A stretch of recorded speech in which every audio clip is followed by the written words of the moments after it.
ದೊಡ್ಡ ದೊಡ್ಡ ಆ್ಯಕ್ಟರ್ಸ್ ಅಲ್ಲ ಸರ್, ನಾವು ಚಿಕ್ಕ ಆರ್ಟಿಸ್ಟು ಸ್ಟೇಜ್ ಮೇಲೆ ಪ್ರೋಗ್ರಾಮ್ ಮಾಡೋರು.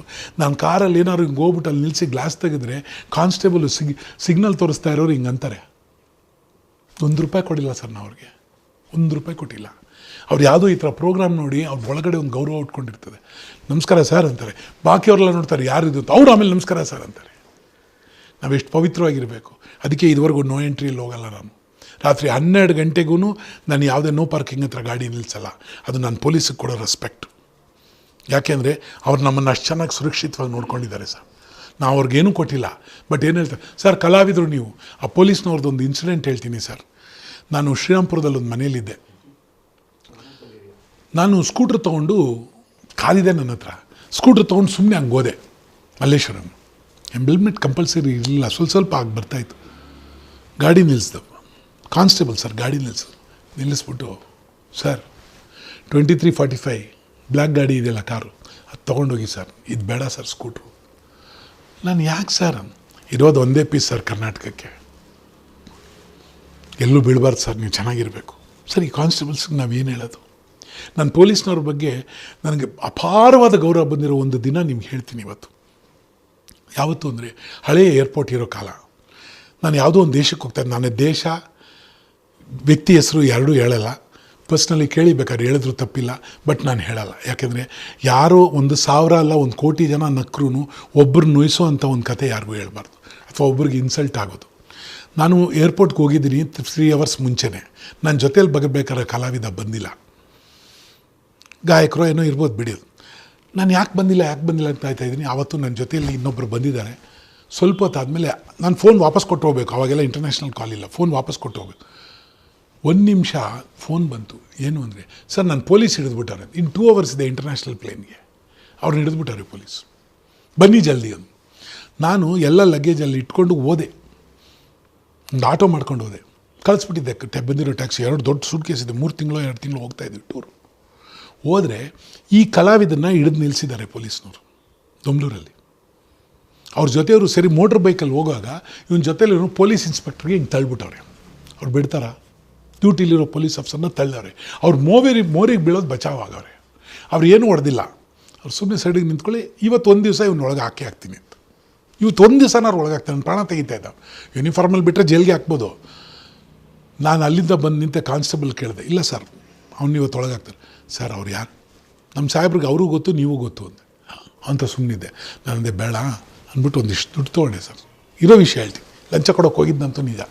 ನಾನು ಕಾನ್ಸ್ಟೇಬಲ್ ಕೇಳ್ಕೊಂಡೆ, ಸರ್ ಬೇಡ ಸರ್ ಕೊಡಿ ಇವ್ರಿಗೆ ಹೇಳಿ ಹಿಂಗೇನಪ್ಪ. ಆಯ್ತು ಸರ್ ಕೊಡ್ತೀನಿ ಅಂತ ಹಿಂಗೆ ಇಟ್ಕೊಂಡೋದೆ. ನಾನು ಜೋಬ್ಗೆ ಹಾಕೊಳ್ಳಲ್ಲ ಸರ್, ಯಾಕಂದರೆ ಅದರಲ್ಲೇನೋ ಹೊಡೆದ ಅಂತ ತಿಳ್ಕೊಬೇಡಿದೆ. ಇಲ್ಲ ರೀ, ಹೋಗಿ ಪೊಲೀಸ್ ಇನ್ಸ್ಪೆಕ್ಟ್ರು ಈಸ್ಕೊಂಡ್ರು. ಅವ್ರು ಇನ್ಸ್ಪೆಕ್ಟ್ರ್ ಯೂನಿಫಾರ್ಮ್ ಮೇಲೆ ಈಸ್ಕೊಂಡು ಅಲ್ಲಿರೋ ನೆಂತರಿಗೆ ಇಬ್ಬರಿಗೆ ಕಳಿಸ್ಬಿಟ್ಟು ಇವರಿಬ್ಬರನ್ನ ಅಲ್ಲೇ ನಿಲ್ಸವ್ರೆ. ಕಡಿ ಇಟ್ಕೊಂಡು ನನ್ನ ಹತ್ರ ಬಂದರು. ಹೊಡಿತಾನೆ ನನಗೆ ಗ್ಯಾರಂಟಿ ಅಂದ್ಕೊಂಡೆ. ನಾನು ಹೊಡಿಲಿಲ್ಲ, ಹತ್ರ ಬಂದರು.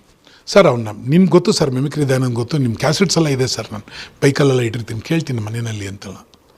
ನಂದೆ ಸರ್ ಹಿಂಗೆಲ್ಲ ಅವನು ಬಿಡಲ್ಲ ಸರ್. ಸರ್ ಪ್ಲೀಸ್ ದಯವಿಟ್ಟು ಅವನೇನೇ ತಪ್ಪು ಮಾಡಿದ್ವಿ, ಇವತ್ತೊಂದು ದಿವಸ ಬಿಡಿ, ದೊಡ್ಡ ಶೋ ಸರ್, ನಾವು 3 ತಿಂಗಳು ಹೋಗ್ಬೇಕು, ಆಲ್ ಫ್ಲೈಟ್ ಟಿಕೆಟ್ಸ್ ಬುಕ್ ಆಗಿತ್ತು ಎಲ್ಲ ಆದಮೇಲೆ. ಅವನೇನು ಮಾಡ್ದೆ ಗೊತ್ತಾ ನಿಮಗೆ? ಸರ್ ಆಯಿತು ಸರ್, ಇದೊಂದು ಸತಿ ಕೈ ಮುಗಿಬೇಡಿ, ನೀವು ಕೈ ಮುಗಿಬೇಡಿ, ಕರ್ಕೊಂಡೋಗಿ ಅವ್ನು ನನ್ನ ಹತ್ರ ಬರಬೇಡಿ, ಕರ್ಕೊಂಡೋಗಿ. Yes done a mistake. ಕುಡಿದ್ಬಿಟ್ಟು ಗಾಡಿ ಓಡಿಸೋದು ಫಸ್ಟ್ ತಪ್ಪು. ಅದಾದಮೇಲೆ ಪೊಲೀಸ್ ಆಫೀಸರ್ ಮೇಲೆ ಕೈ ಮಾಡಿದ ತಪ್ಪು. ನಾನೇನೋ ಬಿದ್ದೋಗಿದ್ರೆ ನನ್ನ ಹೆಂಡತಿ ಮಕ್ಕಳನ್ನ ಯಾರು ನೋಡ್ತಿದ್ರು? ನಾನು ಮೋರಿಗೆ ಬಿದ್ದಿದ್ರೆ ನನಗೆ ಎಷ್ಟು ಬೇಜಾರಾಯಿತು. ಕರ್ಕೊಂಡೋಗಿ ಸರ್, ಕರ್ಕೊಂಡೋಗಿ ನನ್ನೇನು ಕ್ಷಮೆ ಕೇಳೋದು ಬೇಡ, ಅವ್ನು ಕರ್ಕೊಂಡೋಗಿ. ನಾನು ಆ ವ್ಯಕ್ತಿನ ಕರ್ಕೊಂಬಂದೆ. ಬನ್ನಿಲಿ ಅಂದರು. ಹೋದೆ ಹತ್ರ, ನೀವು ಇನ್ನೊಂದು ತಪ್ಪು ಮಾಡಿದ್ದೀರ. ಸರ್ ಏನು ಸರ್? ಇದು ನಗ್ಸಿರೋ ದುಡ್ಡು.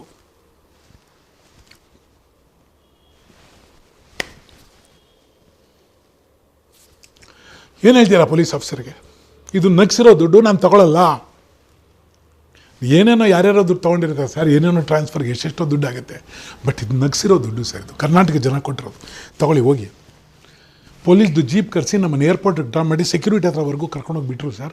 ಇಂಥ ಪೊಲೀಸ್ನವ್ರಿಗೆ ಏನು ಹೇಳೋದು? ನಾವು ಹೇಳ್ತೀವಿ ಲಂಚ ತೊಗೋತಾರೆ, ಹಣ್ಣು ತೊಗೊಂಡೋಗ್ತಾರೆ, ಬ್ಯಾಗ್ ತೊಗೊಂಡೋಗ್ತಾರೆ, ಪೊಲೀಸ್ನವ್ರು ಹಂಗೆ ತೊಗೊಂಡೋಗ್ತಾರೆ. ಸರ್ ಎಲ್ಲ ಮನೆಯಲ್ಲೂ ತಪ್ಪು ನಡೀತದೆ, ಎಲ್ಲ ಡಿಪಾರ್ಟ್ಮೆಂಟಲ್ಲೂ ತಪ್ಪು ನಡೀತದೆ, ಎಲ್ಲ ಕಡೆಯೂ ಒಳ್ಳೆಯವರು ಇರ್ತಾರೆ. ನೀವು ಅವ್ರನ್ನ ಮಾತ್ರ ನೋಡಿ. ಇಂಥ ಪೊಲೀಸ್ ಆಫೀಸರಿಗೆ ನಾವು ರೆಸ್ಪೆಕ್ಟ್ ಕೊಡಬೇಕಲ್ವ? ಒಂದು ಕಲೆಗೆ ರೆಸ್ಪೆಕ್ಟ್ ಕೊಟ್ಟವ್ರೆ, ಒಂದು ವ್ಯಕ್ತಿತ್ವಕ್ಕೆ ರೆಸ್ಪೆಕ್ಟ್ ಕೊಟ್ಟವ್ರೆ, ಒಂದು ಡಿಪಾರ್ಟ್ಮೆಂಟ್ಗೆ ರೆಸ್ಪೆಕ್ಟ್ ಕೊಟ್ಟವ್ರು ಅವರು. ಈ ಥರ ಪೊಲೀಸ್ ಜನ ಭಾಳ ಇದ್ದಾರೆ, ಭಾಳ ಜನ ಇದ್ದಾರೆ. ಬಟ್ ನಮಗೆ ಕಾಣೋದೆಲ್ಲೋ ಒಂದು ಎರಡು ತಪ್ಪು ಮಾಡೋರು. ಅದರಲ್ಲಿ ಕಲಾವಿದರಲ್ಲಿ ತಪ್ಪು ಮಾಡೋರು ಇಲ್ವಾ? ಮಿನಿಸ್ಟ್ರುಗಳಲ್ಲಿ ತಪ್ಪು ಮಾಡೋರು ಇಲ್ವಾ? ಎಲ್ಲದರಲ್ಲೂ ಇದ್ದಾರೆ. ಬಟ್ ಇದರಲ್ಲಿ ನಿಮ್ಗೆ ಹೇಳಬೇಕು ಅಂದರೆ ಅಂಥ ಕಡೆ ಯಾವುದೇ ಕಳ್ಳನ ನಿಮಗೆ ನಮಸ್ಕಾರಪ್ಪ ಪಿಕ್ ಪಾಕೆಟ್ ಮಾಡಿದ್ದೆ ನೀನು ಕೊಟ್ಬಿಡಪ್ಪ ಅಂತ ಹೇಳಿದ್ರೆ ಯಾರು ಹೇಳೋಂಗೆ ಹೇಳಬೇಕು. ಅಂಥದ್ರಲ್ಲಿ ಅವ್ರು ಆ ಫೀಲ್ಡಲ್ಲಿ ಕೆಲಸ ಮಾಡ್ತಾರಲ್ಲ, ಅದಕ್ಕೆ ಹೇಳೋದು ಕಲಾವಿದರಿಗೆ ನಾನು ಯಾಕೆ ಹೇಳ್ತೀನಿ ಕಲಾವಿದನಾಗಿ ಅಂದರೆ, ಇವರೆಲ್ಲರ ನೋವು ಗೊತ್ತಾಗಿದ್ದರೆ ಮಾತ್ರ ಒಬ್ಬ ಕಲಾವಿದ ಆಗೋಕ್ಕೆ ಸಾಧ್ಯ. ಯಾರೊಬ್ಬ ಪೊಲೀಸ್ ಆಫೀಸರು ಅವ್ನ ನೋವೇನು ಅರ್ಥ ಮಾಡ್ಕೊಡಿದ್ರೆ ನಾವು ಪೊಲೀಸ್ ಆಫೀಸರ್ ಪಾತ್ರ ಮಾಡೋಕ್ಕಾಗೋದು. ಅವ್ರು ಬರೀ ತಪ್ಪು ಮಾಡ್ತಾರೆ ಅಂತಂದರೆ ನೀವು ಒಳ್ಳೆ ಪಾತ್ರ ಮಾಡೋಕ್ಕಾಗಲ್ಲ. ಅದಕ್ಕೆ ಪ್ರತಿಯೊಂದು ಡಿಪಾರ್ಟ್ಮೆಂಟಲ್ಲೂ ಗ್ರೇಟ್ ಪೀಪಲ್ ಇದ್ದಾರೆ. ಆ ಗ್ರೇಟ್ ಪೀಪಲ್ನ ನಾವು ಅರ್ಥ ಮಾಡ್ಕೋಬೇಕು. ಆ ಥರ ನನಗೆ ಪೊಲೀಸ್ ಡಿಪಾರ್ಟ್ಮೆಂಟವರು ಭಾಳ ಎಕ್ಸಾಂಪಲ್ ಆಗಿ ಬಂದಿದ್ದರು. ನಾನು ನೋಡಿ, ಇನ್ನೊಂದು ಮಾತು ಹೇಳಿದ್ರೆ, ಅತ್ಯಂತ ದೊಡ್ಡ ರೌಡಿಗಳು, ಅತ್ಯಂತ ದೊಡ್ಡ ಪೊಲೀಸ್ ಆಫೀಸರ್ದು ಬಿಹೇವಿಯರ್ ಸೇಮ್. ಎಸ್ ಸರ್, ನೋಡಿ ಬೇಕಾದ್ರೆ ಅವ್ರು ಹಾಸ್ಯನ ಭಾಳ ಇಷ್ಟಪಡ್ತಾರೆ, ಕಲಾವಿದರನ್ನ ಇಷ್ಟಪಡ್ತಾರೆ, ಊಟ ಮಾಡೋರನ್ನ ಇಷ್ಟಪಡ್ತಾರೆ, ಇದೆಲ್ಲ ಸೇಮ್ ಅವ್ರದ್ದು. ಆಮೇಲೆ ಯಾರಾದರೂ ಭಾಳ ಕಷ್ಟಪಟ್ಬಿಟ್ರೆ ಅವ್ರು ಎದೋಗ್ಬಿಡ್ತಾರೆ. ಯಾಕೆ ಅಂದರೆ ಅವ್ರ ಮುಂದೆ ಹತ್ತಿರ ಇವ್ರ ಗೌರವ ಹೋಯ್ತದೆ ಅಂತ. ಅವ್ರು ಭಾಳ ಮೃದು ಸ್ವಭಾವ, ಭಾಳ ದೊಡ್ಡ ರೌಡೀಸು.